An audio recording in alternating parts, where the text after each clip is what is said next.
Merci Anne-Marie, bonsoir à tous. Alors, je suis ravie d'introduire la conférence d'aujourd'hui par un collègue du laboratoire, Laurent Formoli, qui a rejoint l'unité biologie intégrative des organismes marins dans laquelle je travaille moi aussi, pour créer une nouvelle équipe, donc depuis janvier.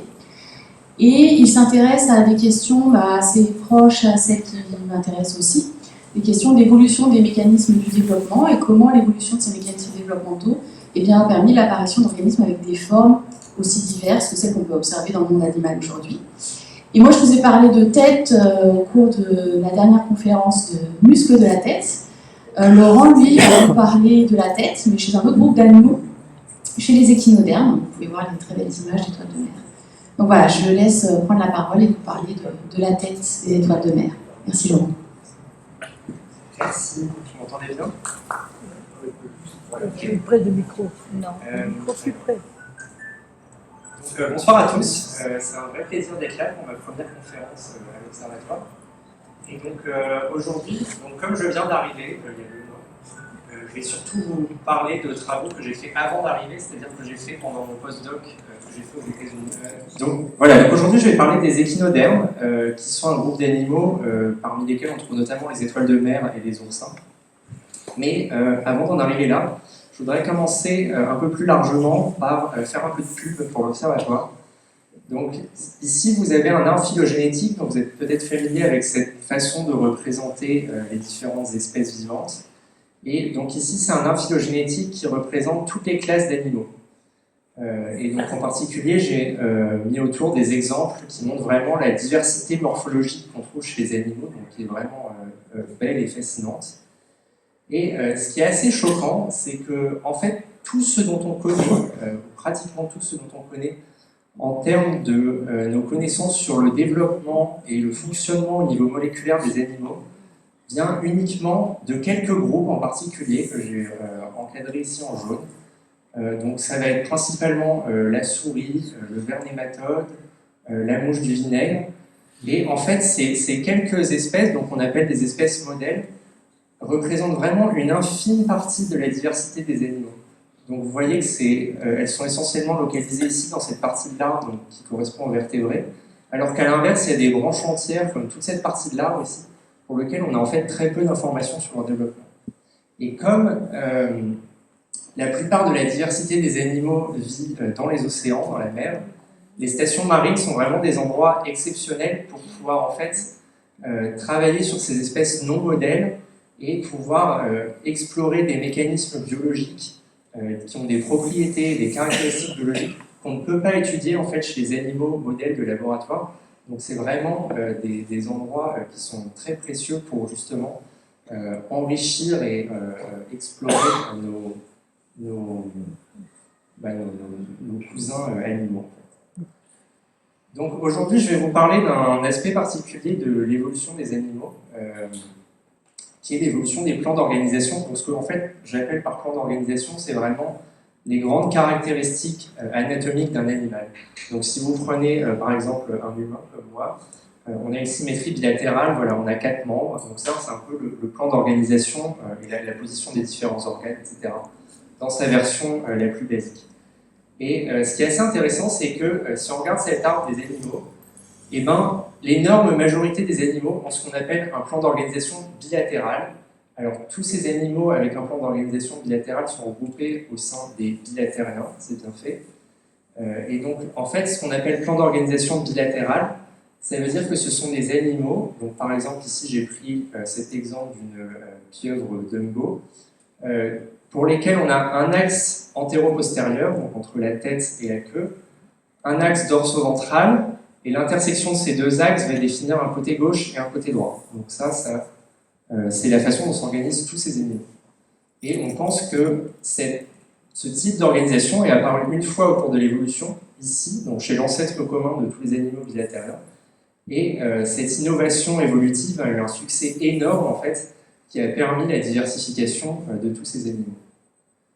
Donc parmi les bilatériens, il y a très peu d'animaux qui ont perdu la symétrie bilatérale. La plupart sont toujours bilatéraux. Mais il y a quand même certains groupes qui ont fait des trucs un peu bizarres.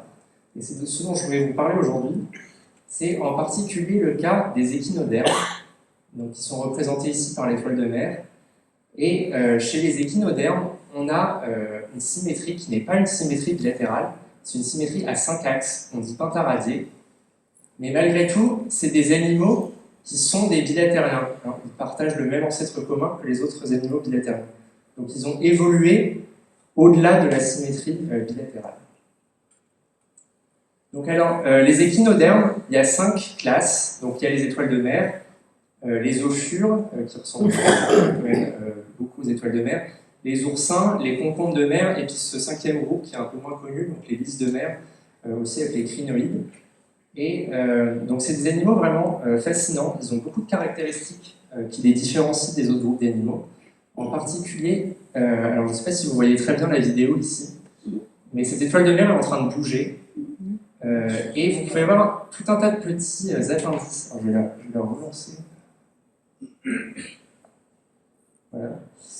Vous pouvez voir des petits appendices en train de bouger. En fait, c'est ce qu'on appelle le système aquifère, qui a un réseau de canaux à l'intérieur de l'animal dans lequel l'animal peut pomper de l'eau de mer, en fait, et ça lui sert pour se déplacer. Donc, il utilise tous ces petits appendices qu'on appelle des podia pour se déplacer. Donc, ça, c'est vraiment une caractéristique unique des échinodermes. Ils ont une autre caractéristique qui est la présence d'un type de squelette tout à fait unique qu'on appelle le stéréome. Et donc, vous voyez, donc ça, c'est un zoom sur des épines d'oursin. Et donc, vous voyez qu'il y a cette structure, en fait, poreuse du squelette qui est unique aux échinodermes. Ça, c'est un marquage d'un bébé concombre de mer, en fait, sur lequel, en jaune, ici, vous voyez le squelette. Et donc, c'est pareil, vous avez des petites plaques de squelette qui ont cette structure poreuse qu'on appelle le stéréome. Et comme je le disais, la caractéristique principale des échinodermes, c'est vraiment la symétrie à 5 axes, qui est très visible sur les étoiles de mer, mais elle est présente chez les 5 classes d'échinodermes. Et cette symétrie à 5 axes est un gros problème pour les zoologistes. Ça fait à peu près 2 siècles que les zoologistes se demandent comment est-ce que cette symétrie à 5 axes a évolué et comment est-ce qu'on peut comparer anatomiquement des animaux comme les échinodermes qui ont 5 axes avec leurs proches cousins qui, comme nous, sont bilatéraux. Donc ça, c'est vraiment une question qui fait réfléchir les zoologistes depuis vraiment 2 siècles. Donc il y a différentes approches pour répondre à cette question.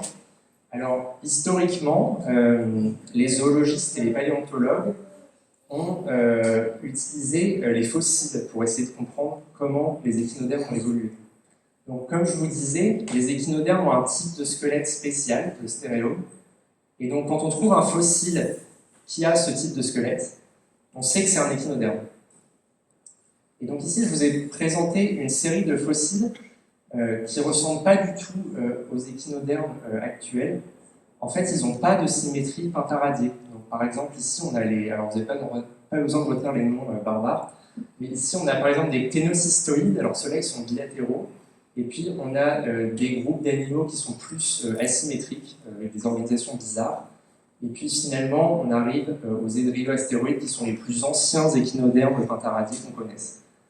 Et donc, en fait, comme on a découvert ces squelettes, enfin, ces fossiles d'échinodermes, il y a toute une théorie qui est que ces formes non pentaradiées représentent en fait les premiers pas évolutifs qui correspondent en fait au moment où ces animaux ont commencé à changer leur symétrie d'un ancêtre bilatéral vers des formes asymétriques et plus tard pentaradiées. Alors le problème avec cette approche, c'est que si on regarde quelque chose comme ce stylophore ici, et ben, voilà une reconstitution d'un paléontologiste qui correspond à ce qu'on imagine, ce dont on imagine que l'animal ressemblait. Je ne sais pas si c'est très français ce que je viens de dire. Donc en gros, on pense que ces animaux ressemblaient à ça, il y a à peu près 500 millions d'années, pendant le Cambrien. Et alors, je sais pas, moi je sais même pas comment un animal comme ça pouvait survivre, franchement. Ça a l'air complètement dysfonctionnel. Donc ce que vous voyez ici, c'est un bras, en fait, qui correspond au bras d'une étoile de mer sur lequel on a un système aquifère. Mais il n'y en a pas 5, il n'y en a qu'un. Et sur un animal comme ça, en fait, on ne sait pas où est la tête, on ne sait pas où est le tronc. Donc, on ne peut pas vraiment utiliser ces fossiles pour comprendre ce qui s'est passé un peu plus en détail au niveau des axes qui définissent le plan d'organisation bilatéral. Donc, par exemple, ici, c'est bilatéral, donc on peut dire qu'il y avait un axe antéro-postérieur. qu'est-ce qui devient ici chez ces fossiles-là, on n'en a aucune idée. Donc tout ça pour dire qu'il nous faut une autre approche pour répondre à cette question. Et cette approche, c'est la biologie moléculaire. Alors, je vais faire deux petits rappels de concepts qui vont être importants pour comprendre ce que je vais raconter. C'est vraiment basique. Et puis, si vous avez bien écouté il y a un mois, la présentation de Steph, normalement, elle en a déjà beaucoup parlé. Le premier concept qui est important, c'est celui de feuillet embryonnaire. Donc, en fait, chez les animaux bilatériens, au cours du développement, donc quand ils vont passer d'une cellule unique qui s'appelle l'œuf à un plan d'organisation organisé en 3 dimensions, les cellules vont s'organiser en 3 territoires principaux qu'on appelle les feuillets embryonnaires. Donc ça se fait au cours d'un processus qu'on appelle la gastrulation, donc c'est vraiment un des premiers processus du développement embryonnaire. Et en fait, ce processus va séparer 3 feuillets, donc l'ectoderme, qui va donner naissance à tout ce qui est peau et système nerveux, le mésoderme, qui va donner naissance à tout ce qui est muscles, squelette, système reproducteur, cellule, etc. Donc ça, c'est vraiment ce dont Steph vous a parlé il y a un mois. Et puis le 3e feuillet, c'est ce qu'on appelle l'endoderme, donc ça correspond au tube digestif.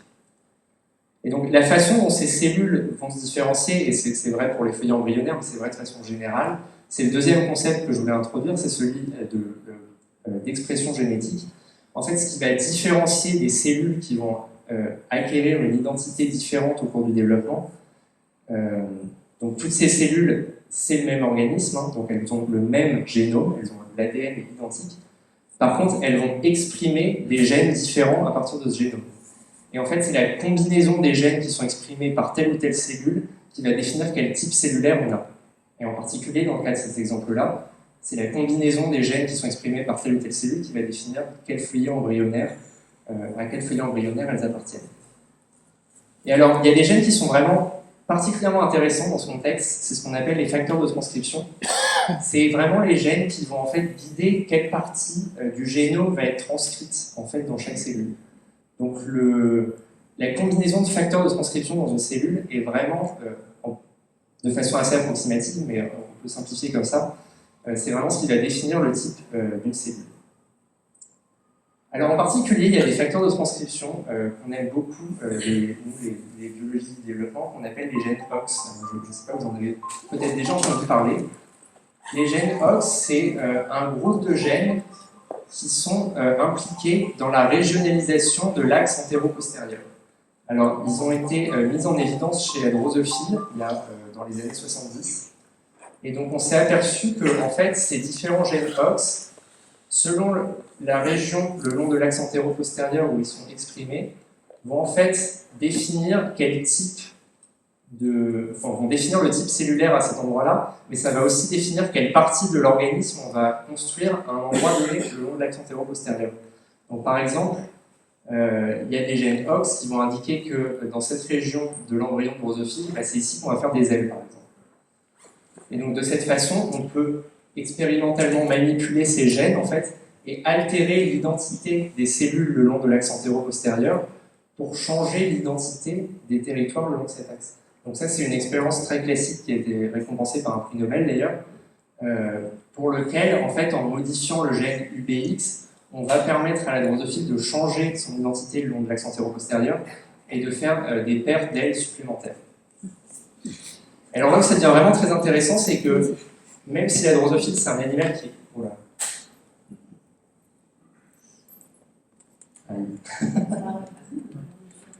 Ah non, c'est pas je touche plus au plat. Okay. Donc je disais, là où ça devient très intéressant, c'est qu'en fait on s'est aperçu que ce système OX, qui a été décrit chez la drosophile, donc un animal qui est très éloigné de nous d'un point de vue évolutif, en fait il est conservé chez quasiment tous les bilatériens, y compris chez les humains. Donc nous on a plus de gènes OX que la drosophile, mais en fait le système fonctionne de la même façon. Plus récemment, on s'est aussi aperçu que, alors, les gènes OX, donc, qui sont représentés ici en jaune, c'est vraiment des gènes qui sont responsables pour faire la régionalisation de la partie postérieure de l'axe antéro-postérieur. Donc pour faire simple, les gènes OX qui sont responsables pour régionaliser votre tronc. Il y a un autre groupe de gènes dont on s'est aperçu un peu plus récemment qu'ils étaient aussi très conservés chez tous les bilatériens. Alors vous n'avez pas besoin de retenir les noms, mais c'est aussi des facteurs de transcription Et c'est un peu l'équivalent des gènes OX, mais qui sont responsables de la partie antérieure de l'axe. Donc les gènes OX, c'est le tronc, et puis vous avez ces gènes ici en bleu, qui sont responsables de la régionalisation des territoires antérieurs. En l'occurrence, si on regarde un vertébré, par exemple, ils vont permettre de régionaliser tout ce qui correspond à votre cerveau, donc le télencéphale, le rhombencéphale, etc. Et donc, ça c'est vraiment super pratique parce que, en fait, chez des animaux très différents, comme la drosophile ou des vertébrés, ou ici je vous montre des hémicordés, alors les hémicordés, je vais y revenir après. Donc, que ce soit la drosophile, les vertébrés, etc., on a en fait un système génétique qui est super conservé et qui sert un peu de signature à l'axe antéro-postérieur.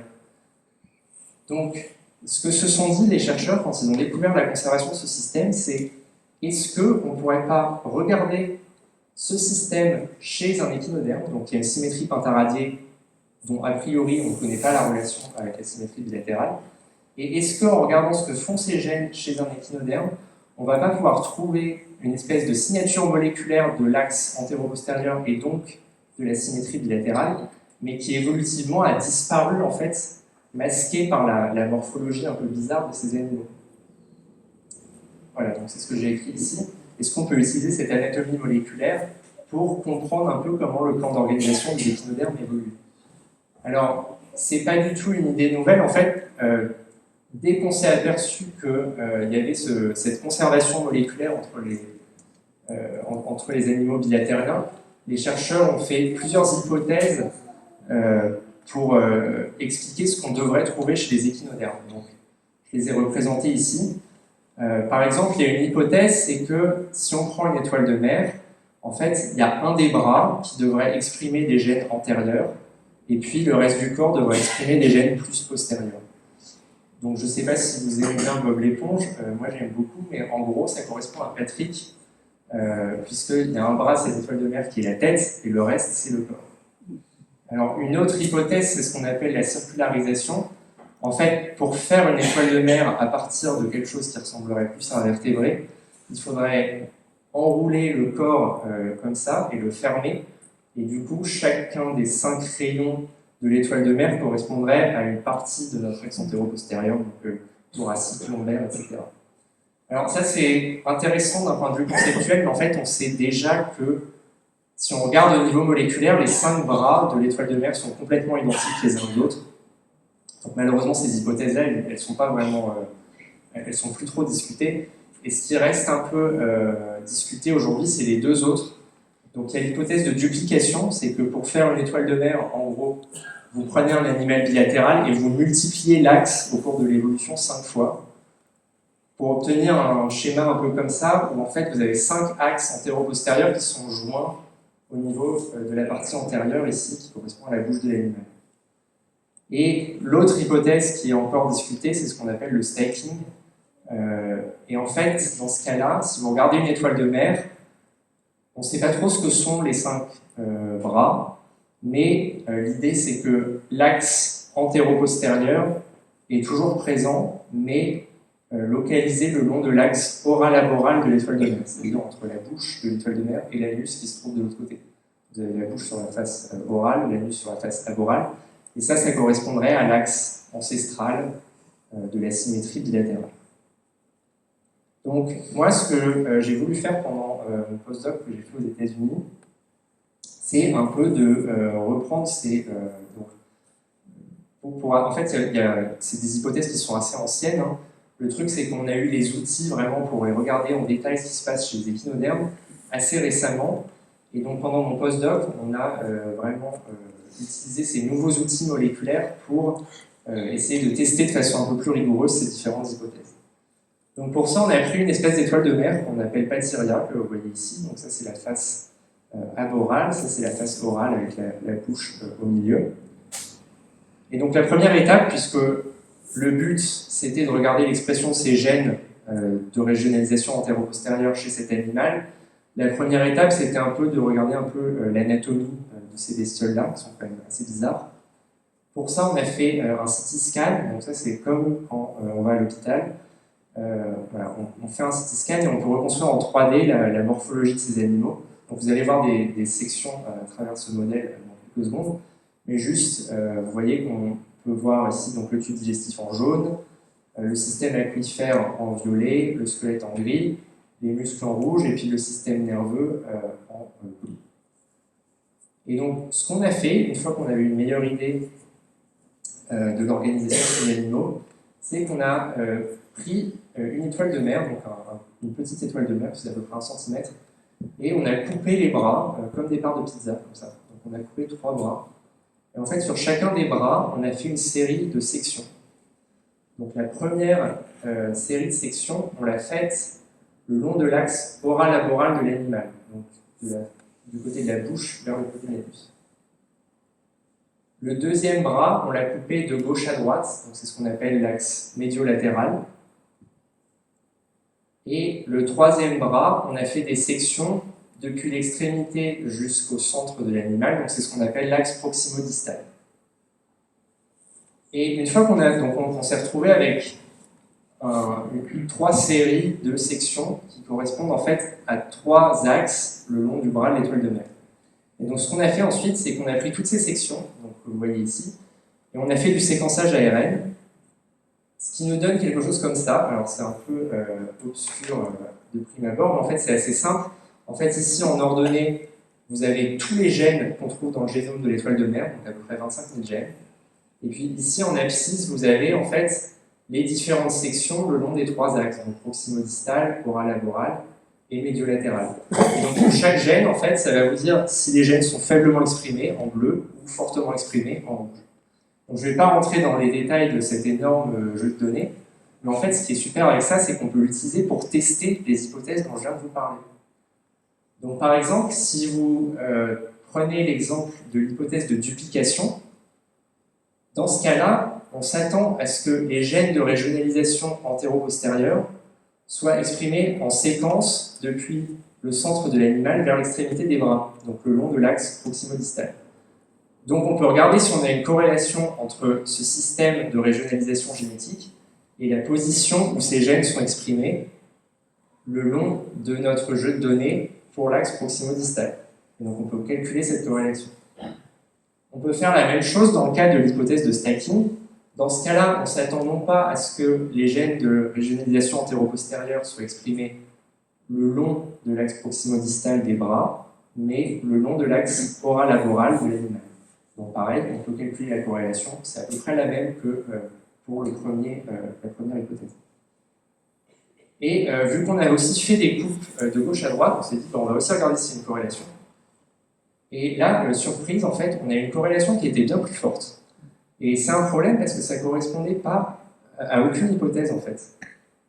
Dans aucune hypothèse, on s'attendait à avoir une distribution des gènes de régionalisation antéro-postérieure le long de l'axe médiolatéral, donc de gauche à droite, en fait, des bras de l'étoile de mer. Donc ça nous a beaucoup surpris, et on s'est dit, il y a quelque chose qu'on ne comprend pas du tout chez ces animaux, donc il faut regarder plus en détail. Donc, pour regarder plus en détail, on peut regarder directement les patrons d'expression des gènes. Alors pour ça, on ne fait pas ça sur des grosses étoiles de mer comme ce qu'on a utilisé juste avant pour faire cette technique de tomographie ARN. On utilise vraiment des bébés étoiles de mer, donc des petits juvéniles comme ça. Donc ça fait à peu près 300 micromètres. Et sur ces juvéniles, en fait, on peut utiliser une technique qu'on appelle l'hybridation in situ, qui nous permet de voir directement l'expression génétique. Donc en fait, c'est assez simple, on utilise des sondes qui vont s'hybrider à l'ARN, et ces sondes sont fluorescentes, donc on peut les voir avec un microscope à fluorescence, on peut voir quelles cellules vont exprimer quel gène en particulier. Donc sur ce type de représentation ici, donc ça c'est une photo au microscope d'un de ces juvéniles d'étoiles de mer. En bleu, on utilise un marquage ADN, donc on marque toutes les cellules, ce qui permet de voir le contour de l'animal. Et puis ce qui est en blanc ici, c'est l'expression d'un gène en particulier. Donc ici, c'est un gène qui s'appelle Frizzle58, mais peu importe le nom. Ce qui est important, c'est qu'en fait, on a fait ça pour tous les gènes qui sont impliqués dans la régionalisation de l'axe antéro-postérieur. Et on a trouvé 4 grandes catégories. Alors, je ne vais pas aller trop dans le détail ici, mais en gros, la première catégorie, ce sont des gènes qui, si vous regardez ce qu'ils font chez les animaux bilatériens, donc comme nous, donc chez les vertébrés, Ou alors ici je prends l'exemple des hémicordés, qui sont en fait des vers qui sont les animaux bilatéraux qui sont les plus proches des échinodermes du point de vue évolutif. Donc on utilise ça en fait comme comparaison. Donc ce premier groupe de gènes sont vraiment les gènes qui sont exprimés le plus antérieurement. Et on voit que chez l'étoile de mer, en fait, ils sont tous exprimés, donc ils ont un patron d'expression un peu différent, mais ils ont en commun d'être exprimés le long de la médiane des 5 rayons, le long de la ligne médiane, voilà, des 5 bras.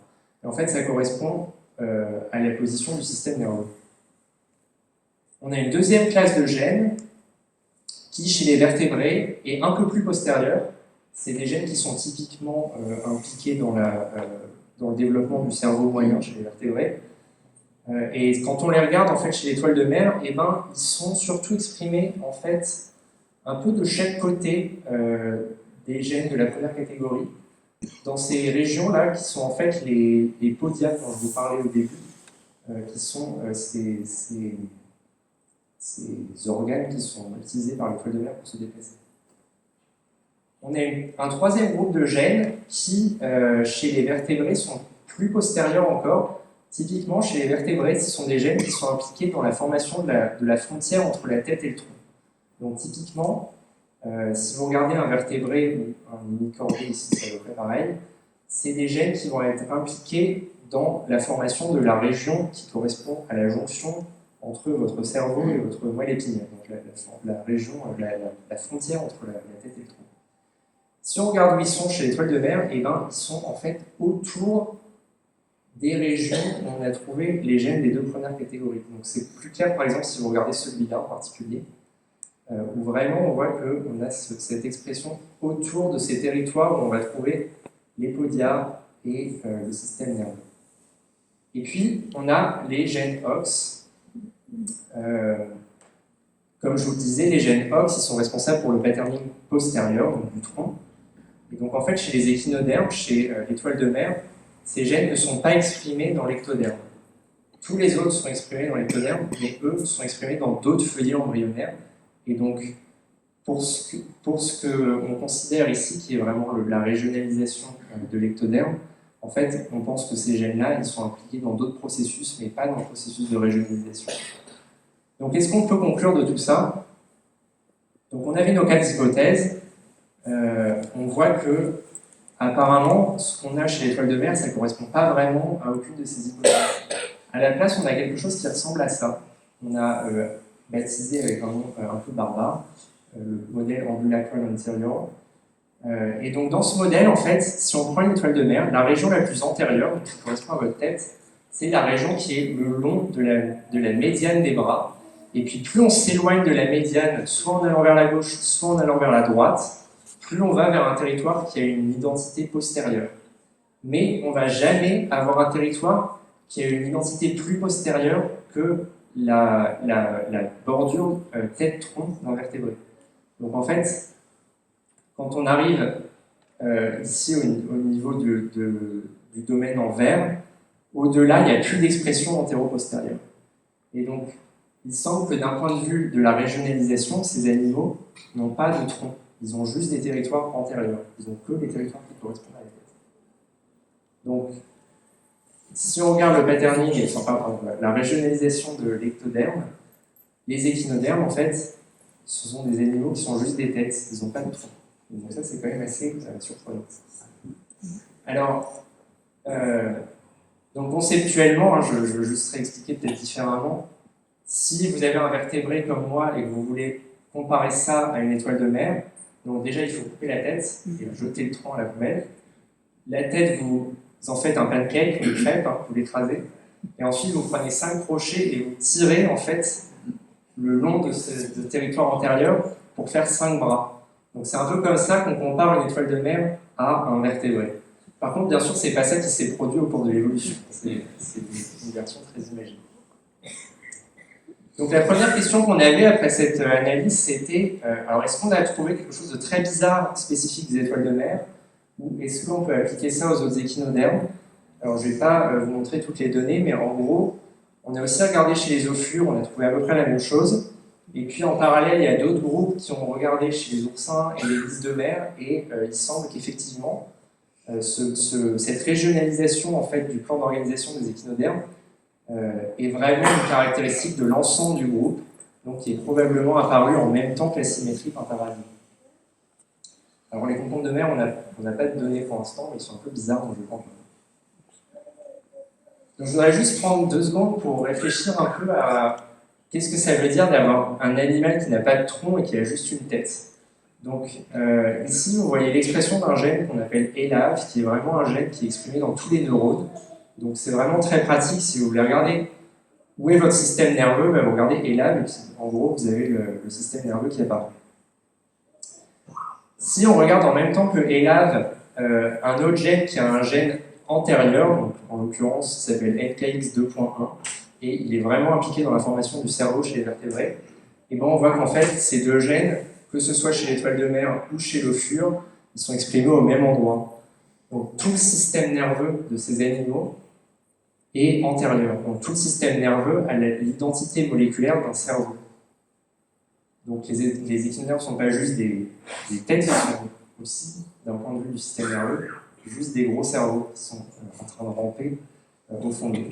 Donc ça c'est quand même intéressant parce que, alors je ne sais pas si vous avez pris beaucoup de temps pour réfléchir à la vie des étoiles de mer et des oursins, mais typiquement, ce n'est pas des animaux qui sont frappants d'un point de vue complexité comportementale, donc on a tendance à imaginer que c'est des animaux un peu ennuyeux, qui ne font pas grand-chose. Et d'ailleurs, si on prend un textbook de zoologie, en général, c'est expliqué que c'est des animaux qui ont un système nerveux très simple en fait, et qui ne font pas grand-chose.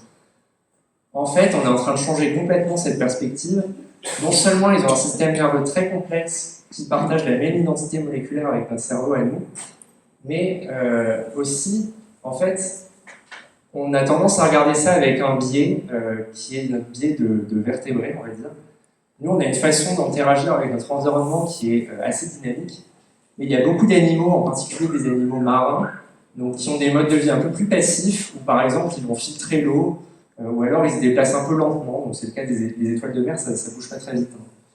Mais donc vous voyez sur cette vidéo, là, on a accéléré, en fait, elles ont quand même, elles font des trucs intéressants, elles ont l'air d'avoir une vie assez active, et vraiment, c'est notre perspective, on a du mal à imaginer qu'est-ce que c'est que la vie de ces animaux qui interagissent avec leur environnement à une échelle de temps qui est complètement différente de la nôtre en fait. Mais ça ne veut pas dire pour autant qu'ils n'ont pas de système nerveux et qu'ils sont des animaux très simples. Ils peuvent juste avoir une façon d'exister qui est vraiment différente de la nôtre, mais pas forcément inintéressante pour autant. Voilà, fin de la parenthèse sur le système nerveux. Alors, voilà, je vais finir avec une dernière idée. C'est que en fait, tout ce que je vous ai raconté jusqu'à maintenant, c'est une simplification absolument scandaleuse, parce que les échinodermes, donc vous voyez ici les plans d'organisation des adultes, donc ça ce sont des organismes adultes, mais en fait au cours du développement, ces animaux ont un stade larvaire, et donc vous voyez ici la larve d'une étoile de mer, et c'est une larve qui est parfaitement bilatérale.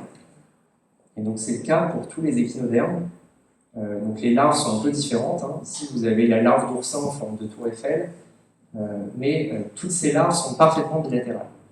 Et donc en fait, ces animaux, au cours de leur vie, ils vont d'abord former une larve bilatérale, et puis à un moment donné, ils vont faire une métamorphose où ils vont changer leur symétrie. Ils vont passer d'une organisation bilatérale à une organisation pentaradiée. Alors par exemple, ici, je vous montre une vidéo de 2 larves d'oursin, donc qui sont bilatérales, et qui sont en train de se métamorphoser en juvéniles, donc avec une symétrie pentaradiée. Et donc ce processus ici, donc la vidéo est en accéléré, mais le processus en fait prend à peu près 1 heure. Et donc vous avez vraiment en 1 heure un changement morphologique, anatomique, qui est assez spectaculaire en fait, puisque on change vraiment la propriété la plus basique de l'organisation de ces animaux. Ça, d'un point de vue biologique, donc ça pour un biologique de développement, c'est vraiment très intriguant parce qu'à l'échelle d'un vertébré, en fait, on a du mal à se rendre compte à quoi ça correspondrait pour nous. À un moment donné dans notre vie, on se dit, tiens, je vais réorganiser mon corps et faire quelque chose de complètement différent. Ça n'existe pas chez nous. Et donc ça, on n'a après aucune idée, d'un point de vue moléculaire, comment ça se passe. Donc, avoir un stade larvaire, c'est vraiment pas une spécificité des échinodermes, hein, c'est quelque chose de très commun chez les animaux. Donc ici, j'ai repris mon arbre phylogénétique des animaux, et puis on peut représenter ici en jaune les animaux qui ont un développement direct, c'est-à-dire qu'ils n'ont pas de stade larvaire. Donc ça, c'est notre cas, par exemple, les mammifères. Mais ça laisse quand même après la moitié des animaux qui vont avoir un développement avec un stade larvaire. Et donc il y a une diversité de formes larvaires absolument incroyable, hein, comme pour les formes adultes. Donc ici, par exemple, vous avez des larves de tuniciers, des larves d'amphioxus, la larve d'étoile de mer, et puis chez ce grand groupe d'animaux ici, dans lequel on va trouver, on appelle les protostomes, et dans lequel on va trouver tout un tas de vers et de mollusques, etc. Il y a une énorme diversité de formes larvaires. Et alors, il y a quelque chose qui est assez intéressant. Donc, les biologistes du développement sont évidemment intéressés par ces formes larvaires, comment ça se passe pour un organisme de développer une larve avant de former son plan d'organisation adulte. Et donc, ils ont regardé, encore une fois, ce programme de développement antéro-postérieur, donc en regardant les mêmes gènes dont je vous ai parlé à l'instant, avec les gènes OX qui forment le tronc, etc., chez des animaux à développement direct. Donc ici, vous avez l'exemple de deux vers, un hémicordé et puis un ver annélide, qui ont tous les deux un développement direct. Et en fait, pendant leur développement direct, la partie antérieure et la partie postérieure du programme sont mises en place en même temps. Donc c'est des animaux qui vont former leur tête et leur tronc en même temps. Par contre, quand on regarde ce programme génétique chez les animaux à développement indirect, donc avec une phase larvaire, et ici c'est le cas encore, une autre espèce d'hémicordé et une autre espèce d'annélide, et ben on s'aperçoit que dans certains cas, alors c'est pas le cas pour toutes les larves, hein, mais dans de nombreux cas en fait, à travers l'arbre des animaux, on a une situation où la larve correspond uniquement à un territoire antérieur. Donc le programme génétique pour créer la larve utilise uniquement la partie antérieure et on n'utilise pas les gènes OX. Et donc en fait ça fait des larves que donc en anglais on dit ça des head larvae, donc des larves de tête, hein, c'est un peu bizarre en français.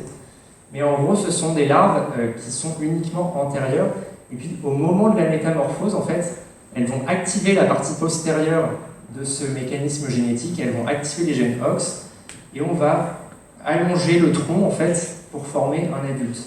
Donc on avait la larve tête et puis au moment de la métamorphose on active le programme génétique du tronc pour former un animal avec une tête et un tronc. Donc ça semble être un mécanisme assez commun chez les animaux qui ont des phases larvaires. Et donc pourquoi je vous raconte tout ça? Et bien parce que chez les échinodermes, on sait que les larves sont aussi des larves têtes qui n'ont pas de région postérieure. Et donc notre hypothèse, c'est que en fait les échinodermes, ils forment ces larves antérieures comme de nombreux autres animaux le font. Par contre, ils ont une façon très spéciale de faire la métamorphose, où au lieu d'activer un programme génétique postérieur qui va faire grandir le tronc, en fait, ils ne font jamais ça. Ils conservent juste leur territoire antérieur et ils le réorganisent différemment pour former une symétrie pentaradienne. Donc les échinodermes ont des larves têtes, mais il reste des adultes têtes en fait. Alors, comment ça marche d'un point de vue moléculaire? Donc c'est ce que je vous disais, on ne sait pas grand-chose, hein. On ne sait pas vraiment ce qui se passe pendant la métamorphose des échinodermes et comment, d'un point de vue développement, donc ce qui se passe au niveau moléculaire, au niveau cellulaire, ils peuvent passer de larves bilatérales à des adultes pentaradiés. Et donc ça c'est vraiment, en fait c'est mon projet de recherche pour lequel je suis venu ici, donc qui est vraiment de comprendre en fait d'un point de vue développemental comment est-ce qu'ils peuvent faire cette transition entre une période bilatérale et une période pentaradiée et qu'est-ce qui se passe au niveau génétique pour contrôler tout ça. Donc j'ai pas la réponse pour l'instant, mais d'ici quelques années je vous donnerai peut-être une autre conférence en espérant que j'ai des résultats là-dessus. Voilà, donc merci à tous pour votre attention et puis je voudrais aussi remercier donc, tous mes collaborateurs qui sont impliqués dans ce projet, donc en particulier le labo où j'ai fait mon postdoc aux États-Unis qui a été dirigé par Chris Lowe, puis tout un tas d'autres collaborateurs qui ont été impliqués à différents niveaux et puis les différents organismes qui ont accueilli ou financé les différentes parties de ce projet. Voilà, si vous avez des questions, n'hésitez pas.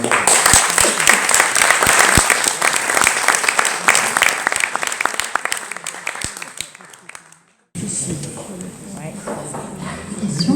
Ça va dire ça va. Ça va bien ensemble.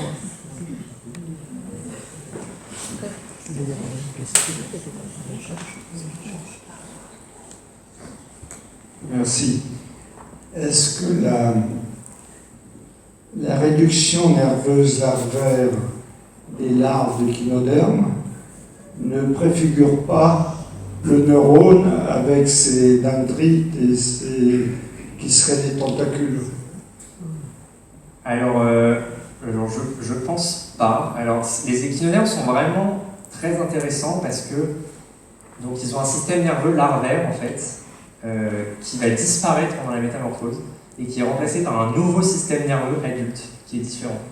Donc, non seulement ils ont un cycle de vie où ils changent de symétrie, mais ils changent aussi de système nerveux pendant les deux, ce qui est vraiment assez unique et assez incroyable quand on y pense. Donc le système nerveux de la larve est un système nerveux où il y a à peu près quelques centaines de neurones, on va dire. Le système nerveux de l'adulte, il y en a plusieurs dizaines de millions. Donc c'est un système nerveux extrêmement complexe, on ne sait pas vraiment comment il fonctionne, mais c'est vraiment deux structures vraiment différentes.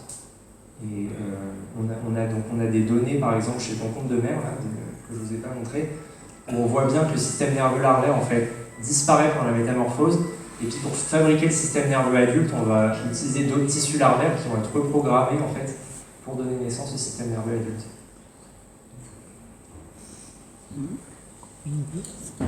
D'autres questions? Moi j'en ai une en attendant. S'il vous plaît. Il y en a une là. Je ne vous voyais pas, vous étiez dans le noir.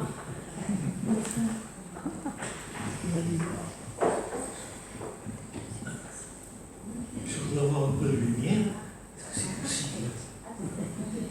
Parce que là, je suis incapable de... Ah, c'est très bien. C'est très bien. Donc, Ah oui, j'entends. merci. Voilà, je voudrais intervenir sur un problème qui me paraît très très grave. Diadema africanum, une espèce qui vit dans les îles Canaries, a disparu de cette île depuis 2022. La cause est due à un virus pathogène identifié en 2022 qui touche tous les habitants des oursins dans l'ensemble des mers du monde. C'est signé par un chercheur de l'université de La Lagune, Ivan Cano.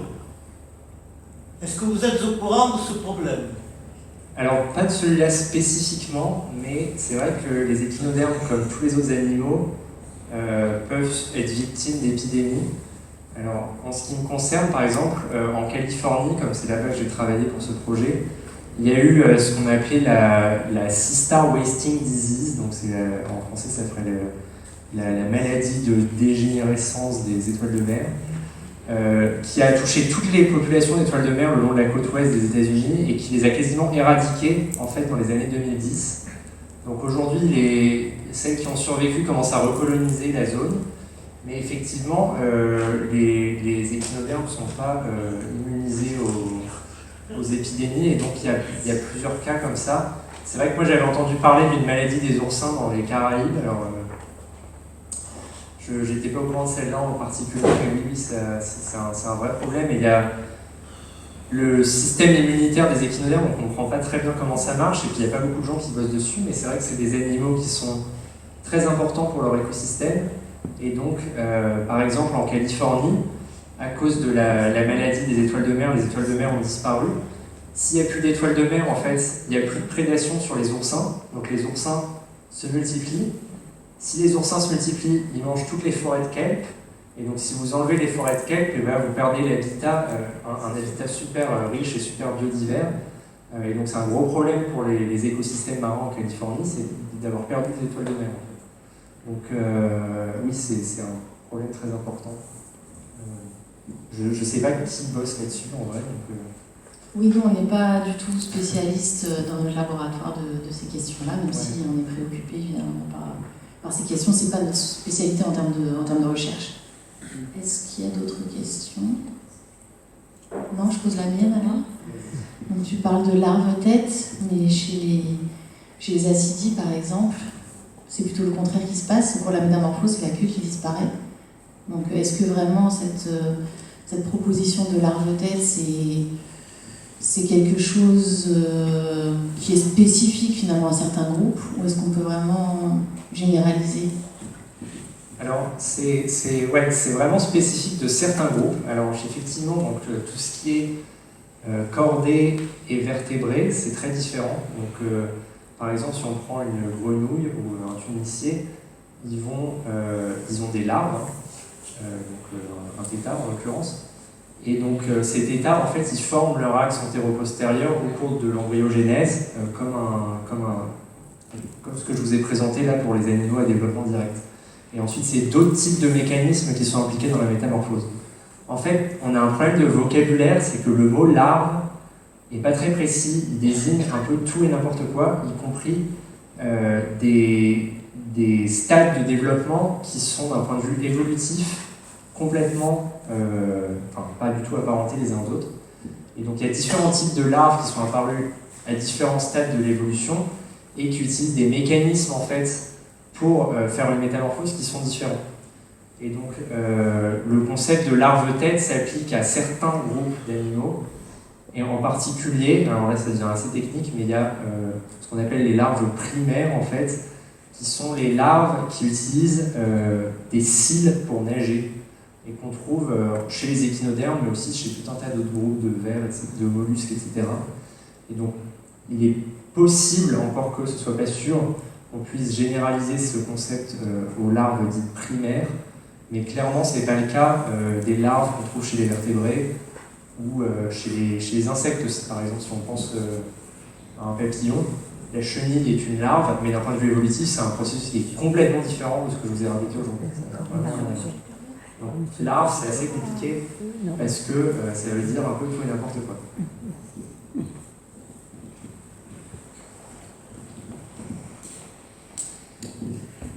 Monsieur, bon, évidemment, je ne suis pas scientifique. J'ai bien compris l'objet de votre recherche ou votre sujet de recherche. Mais dans les hypothèses de travail que vous pouvez formuler, quant à l'origine de cette évolution, est-ce que cette transformation, elle est purement interne à l'organisme ou elle interfère avec l'environnement et le milieu? Alors, c'est une très bonne question. En fait, c'est les deux. En règle générale, les animaux qui ont une phase larvaire, c'est un mécanisme qui est utilisé pour que l'animal puisse coloniser des nouveaux espaces. Donc, en fait, les stades larvaires, c'est souvent des stades de développement où l'organisme va pouvoir nager et en fait se déplacer beaucoup plus facilement qu'à l'état adulte. Et donc, en fait, chez les échinodermes, donc ces petites larves que vous avez vues, on est sur notre diapo. Ces petites larves, comme ça, là, elles vivent dans la colonne d'eau. Donc, c'est des stades qui sont planctoniques. Donc, en fait, ils sont transportés par les courants, ce qui permet aux étoiles de mer d'aller coloniser des milieux très très éloignés de l'endroit où elles vont pondre. Alors qu'une fois qu'elles font la métamorphose et qu'elles se fixent sur le fond de l'océan, vous avez vu la vidéo, alors d'accord, elles peuvent bouger, mais elles vont quand même pas très vite. Donc pour envahir des nouveaux espaces, c'est plus compliqué. Donc elles utilisent en fait ce cycle de vie à deux phases, donc larvaire et adulte, comme un système écologique pour se propager. Et donc pour répondre à votre question, ce qui déclenche la métamorphose, en fait, c'est des conditions environnementales. Donc quand la larve va rencontrer un environnement qui est favorable en fait pour son mode de vie, elle va recevoir des stimulus environnementaux qui vont déclencher la métamorphose et permettre à l'adulte de se fixer à un endroit favorable. Et donc, la métamorphose, il y a un aspect environnemental, donc le déclenchement de la métamorphose est contrôlé par des signaux environnementaux, Mais ensuite, en dessous de ces signaux environnementaux, ça induit toute une cascade de changements génétiques et morphologiques qui, là, sont internes à l'organisme. Une dernière question peut-être? Non? Très bien, bah merci Laurent. Bravo.